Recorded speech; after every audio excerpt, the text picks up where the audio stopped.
Pulse changed the fabric of the Orlando community, and I think at the time we couldn't imagine anything else rocking our community the way that did. But just 4 years later, as we moved into a new decade, everyone's lives were upended in Central Florida and across the globe.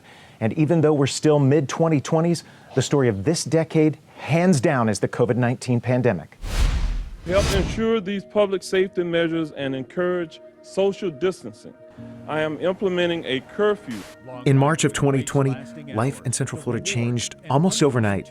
The coronavirus pandemic did what hurricanes and even 9/11 couldn't do: slam the door on the biggest employers in our biggest industry, tourism, for weeks. Theme parks fell quiet, I-4 was nearly empty, and schools went remote. Schools across the country have closed, but online classrooms are open. Every day of the COVID-19 pandemic, people woke up looking for answers. Mayor, how do you plan to implement this executive order? The WESH 2 News team was there from morning to night. Just like you, we worked from home, broadcasting from our living rooms and kitchen tables, covering the crisis. We've reported on so many Central Florida seniors who are eligible for the COVID-19 vaccine, but who aren't able to secure an appointment. Social distancing, masks, all of it changed the way we worked. Journalists too. We quickly became comfortable reporting with our cell phones, and the new norm for interviews was over Zoom. Every day we were learning something new about the virus, how it spread, and its impact on everyday life. With a constant need for information, WESH 2 launched a brand new newscast at 9 a.m., focused exclusively on pandemic coverage. Bailey, we really thank you for watching with us this morning and during this new hour of sunrise. At first, a big part of the reporting we did focused on unemployment.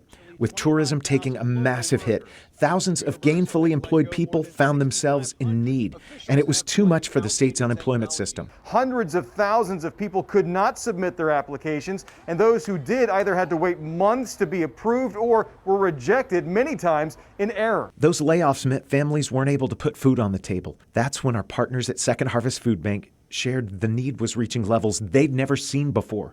So WESH 2 rallied you. Good evening and welcome to the WESH 2 News special, Feeding the Need. We're helping you so you can help them. We're trying to raise $1 million.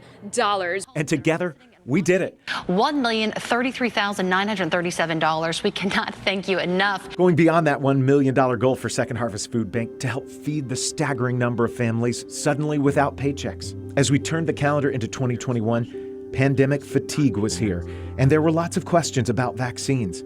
When would they be ready? Who would get them? Will they really protect us?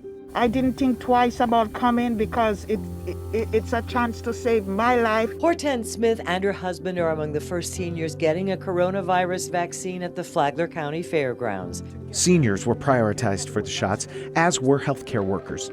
Who can forget those car lines where you drive in, roll up your sleeve, and get a vaccine?